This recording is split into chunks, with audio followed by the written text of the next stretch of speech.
യാത്രക്കാർക്ക് തണൽ നൽകേണ്ട ഒരു റെയിൽവേ സ്റ്റേഷൻ സാമൂഹ്യ വിരുദ്ധർക്ക് തണലേക്കിയാലോ? ഞാൻ പറയുന്ന കഥ കാടുപിടിച്ച തൃശ്ശൂർ അമലനഗർ റെയിൽവേ സ്റ്റേഷനെ കുറിച്ചാണ്. സാമൂഹ്യ വിരുദ്ധരുടെ അഴിഞ്ഞാട്ടമാണ് ഇവിടെ എന്നാണ് നമ്മുടെ ബ്യൂറോ പറയുന്നത്. 1/4 നൂറ്റാണ്ട് മുമ്പ് റെയിൽവേ സ്റ്റേഷൻ യാഥാർത്ഥ്യമായപ്പോൾ യാത്രാ ദുരിതമെല്ലാം തീർന്നു എന്ന പ്രതീക്ഷയിലായിരുന്നു ആളുകൾ. എന്നാൽ റെയിൽവേ സ്റ്റോപ്പ് നിർത്തലാക്കിയതോടെ പ്രശ്നം കൂടുതൽ വഷളായി. സ്വപ്ന പദ്ധതിയായി തൃശ്ശൂരിൽ നിന്ന് ഗുരുവായൂരിലേക്ക് ട്രെയിൻ സർവീസ് ആരംഭിക്കുന്ന വേളയിലാണ് ഇക്കാണുന്ന അമലാനഗർ റെയിൽവേ സ്റ്റേഷൻ രൂപീകരിക്കുന്നത്. പൂങ്കുന്നത്തിനും ഗുരുവായൂരിനുമിടയിലെ ഏക സ്റ്റോപ്പ്.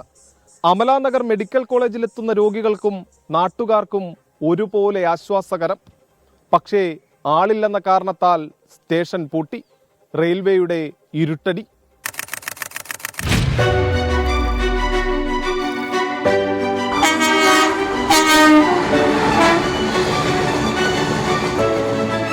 പൂപ്പൽ പിടിച്ചു തുടങ്ങിയ ചുവരുകൾ, കെട്ടിടത്തിന് മുകളിലേക്ക് എപ്പോൾ വേണമെങ്കിലും വീഴാവുന്ന നിലയിൽ ചാഞ്ഞു നിൽക്കുന്ന മരങ്ങൾ, കാടുമൂടിയ പരിസരം.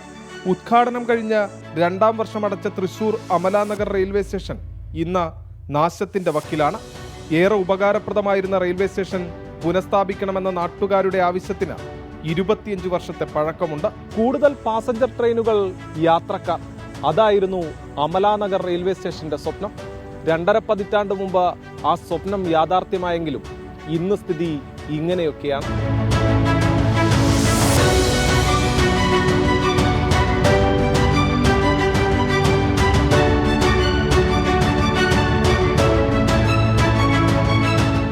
രണ്ടു വർഷത്തോളം പ്രവർത്തിച്ചിട്ടും സ്റ്റേഷൻ ലാഭമല്ലായിരുന്നുവെന്നാണ് റെയിൽവേയുടെ വിശദീകരണം. ഇന്ന് കാടുമൂടി അജ്ഞാതമായി നിൽക്കുന്നുണ്ട് അമലാനഗർ റെയിൽവേ സ്റ്റേഷൻ. 1 വർഷം മുമ്പ് സ്റ്റേഷന്റെ പ്ലാറ്റ്ഫോമും പൊളിച്ചു നീക്കി.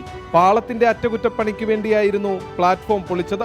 ഇതോടെ സ്റ്റേഷന്റെ പുനഃപ്രവർത്തനം എന്നേക്കുമായി ഇരുളടയുകയായിരുന്നു. നല്ല ഉപകാരം അത്. ഇവിടെ കണ്ടമാന ആൾക്കാർ ഗുരുവായൂർക്കും ചില നേരത്തെ ബസ് കിട്ടാതെയും ഇതായിട്ടൊക്കെ കാത്തു നിൽക്കാറുണ്ട്. വെറുതെ ഒരു അവതാളത്തിലാക്കിയതാ റെയിൽവേ സ്റ്റേഷൻ.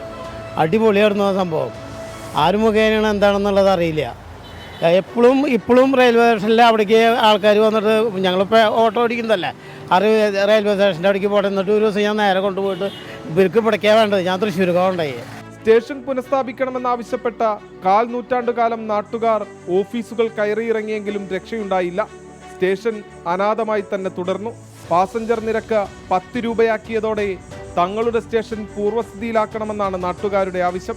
വിദ്യാർത്ഥികൾക്കും മറ്റും ഏറെ ഉപകാരപ്രദമാകുന്ന അമലാനഗർ സ്റ്റേഷൻ പണ്ട് കണ്ട സ്വപ്നം പോലെയാകുമെന്ന കാത്തിരിപ്പിലാണ് നാട്ടുകാർ. സ്വപ്ന പദ്ധതി യാഥാർത്ഥ്യമായപ്പോൾ യാത്രക്കാരെ സ്വീകരിക്കാനുള്ള ഇടമായതിന്റെ പ്രൗഢിയിൽ ഇന്നും തലയെടുപ്പോടെ നിൽക്കുന്നുണ്ട് അമലാനഗർ റെയിൽവേ സ്റ്റേഷൻ. പൊതുഗതാഗതത്തെ പ്രോത്സാഹിപ്പിക്കുന്ന ഇക്കാലത്ത് അമലാനഗർ റെയിൽവേ സ്റ്റേഷൻ പുനഃസ്ഥാപിക്കണമെന്ന ആവശ്യമാണ് ഉയരുന്നത്. തൃശ്ശൂരിൽ നിന്നും ക്യാമറാമാൻ ബിനേഷ് ബാബുരാജിനൊപ്പം സൂരജ് സിജി, 24. പൊതുജനം കഴുതയല്ല സാർ. വല്ലാത്ത ദുർഗതിയാണ് ഈ അമലാനഗർ റെയിൽവേ സ്റ്റേഷന്. ഇതിൻ്റെ പ്രവർത്തനം പുനഃസ്ഥാപിക്കണമെന്ന് ജനങ്ങൾ ആവശ്യപ്പെടാൻ തുടങ്ങിയിട്ട് കുറേ കാലമായി. എന്നാൽ അധികൃതർ നാട്ടുകാരുടെ ആവശ്യത്തോട് മുഖം തിരിഞ്ഞ് നിൽക്കുകയാണ്. ഒരു തരത്തിലുള്ള ഇടപെടലുകൾക്കും ഈ സ്റ്റേഷൻ തിരിച്ചു കൊണ്ടുവരാൻ കഴിയുന്നില്ല. എന്തായാലും ഈ സ്റ്റേഷൻ തുടങ്ങിയാൽ അത് ഗുണകരമാകുമെന്ന് ഓട്ടോറിക്ഷ ഡ്രൈവർ സാക്ഷ്യപ്പെടുത്തുമ്പോൾ നമ്മൾ തീർച്ചയായിട്ടും അവരുടെ അഭിപ്രായങ്ങൾ കേൾക്കണം. ഓർമ്മയിൽ റെയിൽവേ സ്റ്റേഷൻ തുടങ്ങിയ വഴിക്ക് അത് റെയിൽവേ മറ്റേ ടിക്കറ്റൊക്കെ കൊടുത്തിരുന്നു. പിന്നെ വേണ്ടത്ര യാത്രക്കാരില്ലാണ്ടാവും ചെയ്തു. അവർക്ക് മുതലാവേണ്ടി വന്നൊക്കെ പിന്നെ നിർത്തി. പ്ലാറ്റ്ഫോമൊക്കെ ഉണ്ടായിരുന്നേനെ, അതൊക്കെ പൊളിച്ചുകൊണ്ട് പോയി. ഇപ്പോൾ ഉപകാരമായിരിക്കും, വളരെയധികം ഉപകാരമുള്ള സംഭവം. അത് നിർത്തിയപ്പോൾ കണ്ടമാന ആൾക്കാർക്ക് ബുദ്ധിമുട്ടായിരിക്കണം.